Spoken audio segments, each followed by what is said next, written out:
Welcome back, Time Crunched fans. Today we have another question to be answered from our audience. And if this is your first time joining us on the show, welcome. Glad you found us. If you like what you hear today, go ahead and rate and review us on Apple Podcasts or wherever you listen, and go ahead and share it with your friends. That's the best way for other endurance nerds to find us and help organically grow the show so that you all can keep getting all these time crunch tips that you need to get fit and hit your goals. So, as many listeners know, we try to balance our episodes by providing knowledge and going into deeper topics. And then some weeks we answer questions from you all, like we're doing today. And here's how it works. Simply go to trainwright.com/podcast and go ahead and click on the button that says ask a training question. And then those questions get sent directly to me. I do a little bit of research and we answer them on the show, like we're going to do right now. Right now for Carol, actually. So this question was sent over a few weeks ago, and so I'm going to read the question. There's a little timestamp to it. And Carol, I hope you're listening and this still gets you in time for your event. But here it is. So, hi, I'm headed to Italy for a cycling tour at the beginning of June. We're going to ride some of the French and Italian Alps. I'm an intermediate cyclist, have 9 weeks to go, and I'm trying to drop some weight to improve my climbing. And again, that's coming from Carol. So, yeah, short answer to you, Carol, is focus on fitness first. Arrive to your event as fit and as fresh as possible, and you'll have a great time. And I know that that sounds very generalized. So let's double click into that and see how we can more specifically get there. So I'll say this first. When I'm working with an athlete who has power to weight goals, meaning they want to climb faster, right? And they want to lose weight in order to do that. I first actually focus on improving their power at FTP, as well as something that we call TTE, or time to exhaustion. And what TTE means is that's like how long you can hold your functional threshold power. And so we can lengthen that out and improve hill climb performance, as well as increasing your FTP, which will obviously make you climb faster. So when I'm doing this, I will work with the athlete. I'll look at their data, talk with them, and then I'll decide on which to focus on first. And that can be intensive FTP training or extensive FTP training. So some really good workouts to intensify FTP is a workout we call climbing repeats. And so 3 by 8 minutes climbing repeats with 4 or 5 minute recovery in between is a solid workout. You can put that in within an hour or 90-minute ride time. And you want to do that on a hill climb proper, or maybe you do that inside and you can prop the front wheel of the bike up. If you are a hooligan and you have those little kicker climbs that can elevate your front wheel, that's going to help put your body and your bike in the position of climbing to develop those climbing specific muscles. So when you're living in a flat land, you can kind of proceed like that, but going out climbing on hills is good. Now, I mentioned climbing repeat as an interval. What that means is, and that's a CTS workout, and it's somewhere between the top end of threshold and like a low VO2.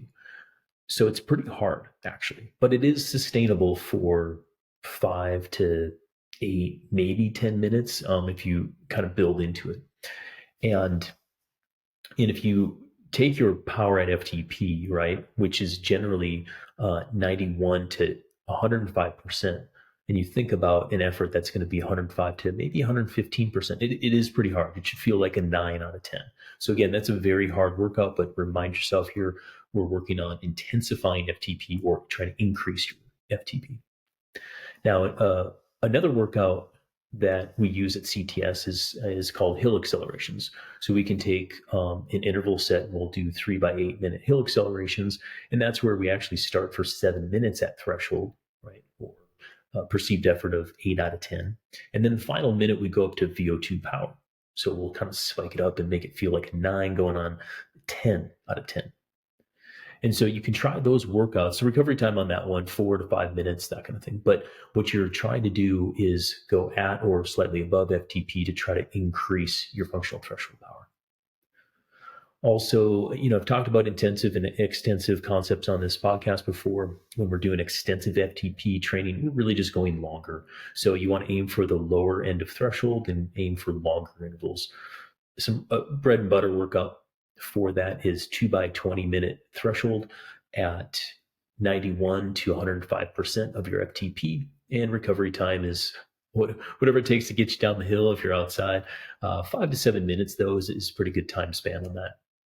Another good workout that to move beyond 20 minutes, especially if you're going out to French Alps and stuff, is work on 30-minute efforts, 30 or even 40-minute efforts. And you just target the low end of threshold, right around 91% of FTP, stay steady and just go crank it out, go long. Now, when I'm working with an athlete and I'm working at increasing or extending their FTP, what I'm doing is I'm first focused on performance. And when I do that, create good training habits, I typically find that optimum body composition is being found. And that's really what the athlete is striving for. What I mean by optimum body composition is that if they're producing good power for longer, they're going to be climbing hills better. And in order to do that training, they're fueling themselves well. We're working on good sleep habits and this type of thing. I generally find that when someone starts training really well and gets good habits going, they'll lose some fitness right away. They'll also they may gain a little bit of body weight through muscle, right? So you lose some of the soft stuff and you gain some of the hard stuff. And that's performance. That's what an athlete's body is. Okay. So think beyond weight loss. Think about optimum body composition and how we get to be a strong, fast athlete rather than just lose some weight and become better at hill climbing. Because it's both. It's a more than just reduction of weight. Now, if I get an athlete going well, increase their performance, and we still have some weight loss goals to be had, what do we do then? Well, again, don't lose sight of the good recovery habits and good training habits. That we never want to lose sight of that, no matter what our goals are. But once we're there, I'll have an athlete focus on reduction of calories per day. And what I'm going to do is I'm going to have them target a net loss of 500 calories per day through training or restriction of food intake. What that means is you can either keep your food intake the same and say ride more, right? Or you can restrict food intake and ride less, or maybe you have a rest day or something like that. Just eat less so that you have a net loss of 500 calories per day. The concept here is if you have a net loss of caloric intake per day, that equates to is about 1 pound of body weight lost per week.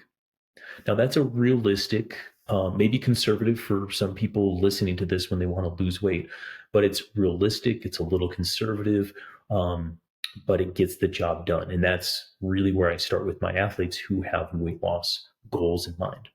I'll do that for 2 to 3 weeks. Keep in mind, we're like training throughout this whole thing, right? So then if we start on this weight loss protocol, I'll do that for 2 to 3 weeks, kind of monitor performance. And if they're training well, they're holding up good in workouts, we'll carry on. If, however, the athlete is not hitting their numbers and say I read comments about they feel stale or tired or sluggish, we'll talk. And typically I'll just add more calories. I'll add more carbohydrate intake. I'll back off training for a few days and let their energy come back up. Because I don't want to let that go for too long. Because then we'll get into bad performance, right? And that can lead to a whole host of other things. And so really my message to you, Carol, is, focus on fitness first. Get as fit as possible, increase your FTP, and then extend the time that you can hold FTP out. And the way you can do that is with those intensive or extensive training example workouts that I gave you. And if you still need to optimize power to weight ratio for that hill climb and feel good while you're out there, sure, lose some weight, but start with the way I described it there, with just a reduction of about 500 calories per day. Do that every day for a couple of weeks. You'll see some weight loss goals. Keep a good log of how you're feeling. Track your numbers, track your power, make sure nothing's going down the tubes. And I think, if you do that right, you'll go across the pond and you'll be climbing like a champ. So, Carol, I hope that helps, and I hope you enjoyed the podcast.